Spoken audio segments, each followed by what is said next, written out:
been a mystery for 40 years, and I'm very afraid it will remain that way.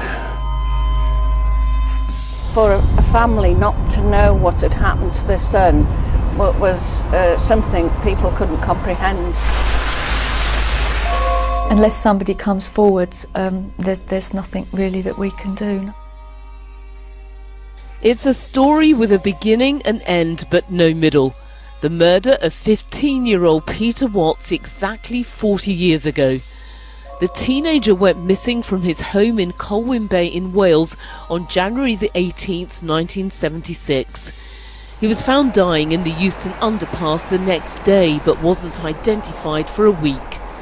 There were no witnesses or forensic evidence, and the exact details of how and why Peter came to be in London has never been discovered. It is a mystery, but just people haven't come forward. I know there was a lot of appeal to the public at the time, but it was 1976. It's rather different than it is today. Just before he disappeared from his home, Peter Watts wrote a note saying he was going to a friend's to work on an exam he had the following day. His parents had taken his older brother Mark for a driving lesson. I was the last person to speak to him. I said goodbye, put my head in the bedroom door before I left the house with Mum and Dad, and he seemed perfectly normal at the time.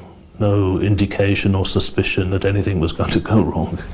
It's thought Peter left his home shortly before 4 p.m. with £10 in his pocket. A neighbour opposite thought he spotted him walking along the road, but could not be sure it was him.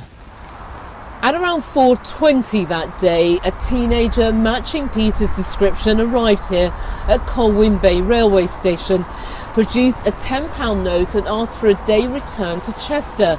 Now, the ticket master thought it was Peter, but the train didn't leave till 5:15, and yet no one else here at the station, in Chester, or on the train to London remembered seeing him. At the time, it was the only lead, so the police concentrated their entire investigation on the journey. Missing posters were shown to commuters, but not a single person remembered seeing Peter. His family have always believed he got to London some other way. I've always suspected he did not travel by train, but that statement came out very early in the investigation and was grasped by the press and the media, and it became a strong fact without any real substantiation to it. The 15-year-old was found dying by a taxi driver in the Euston underpass. He'd suffered an extensive fracture of the skull and other injuries consistent with a fall, but there were no fragments of dirt from the road in the head wound, nothing to show he'd been in a fight or involved in a road accident. This is the original police report. The case file shows Peter's personal belongings, including his watch and glasses, were missing. The inquest jury returned a unanimous verdict of murder, and in his closing remarks, the coroner called the case odd. The notes written by the then lead detective show he was also baffled. In this paragraph, he says, why was he murdered? It's unlikely that he would have been murdered for the sake of his reasonably cheap watch, pair of spectacles and the small amount of money that he had on him. The missing piece of the jigsaw could be a green car which has never been traced. It was seen by the taxi driver coming out of the Euston underpass seconds before he discovered Peter's body.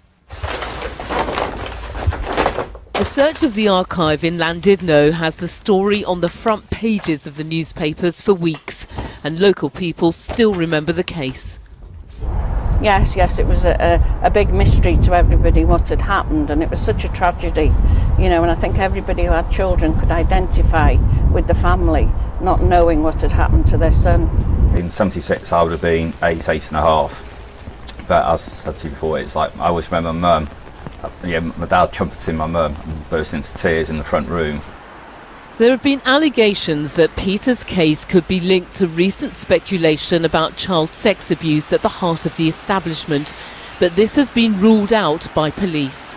It was certainly an avenue we would explore if there was evidence to suggest that could be the case, but it hasn't entered the inquiry at this time. This is not what? Hello, Mr. Watts. Susan. Now the only surviving member of the family, Mark recently had a meeting with DI Stansfield at New Scotland Yard. Afterwards, both agreed the only hope of ever solving this mystery is if a new witness comes forward. Yes, that somebody just remembers. I mean, it's a long time ago, but just thought it was odd at the time and does remember. I mean, especially if they were travelling around the Euston area. It's quite probable that somebody knows more about the last hours of my brother than I do. If they're still alive today, perhaps they've passed away. But I don't think I'll ever find the truth now.